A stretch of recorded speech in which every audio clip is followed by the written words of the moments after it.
Good morning అండి. మా విలేజ్‌కి 25 కిలోమీటర్స్ దూరంలో నీలాద్రి అని ఒక ఫారెస్ట్ ఉంటుందనమాట. సో, యెస్టర్‌డే మేము 3 గెలల అరటిపండ్లు, అట్లాగే 5 కిలోస్ రైసు, ఒక 2 కిలోస్ బొరుగులు, మరమరాలు తీసుకొని వెళ్ళామనమాట.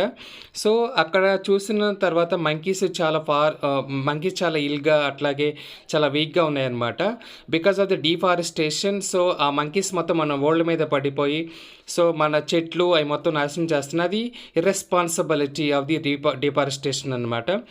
సో, బేసికల్‌గా చెప్పాలి అంటే మనకొక ప్రొవర్బ్ ఉంటుంది. అదేంటంటే protect and prevent is better than the repent and repair అని. సో, డిఫారెస్టేషన్ వల్ల మాత్రమే అవి మన వాళ్ళ మీద పడుతున్నాయన్నమాట.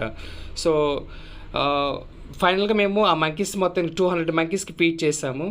So, I they felt very so happy అనమాట.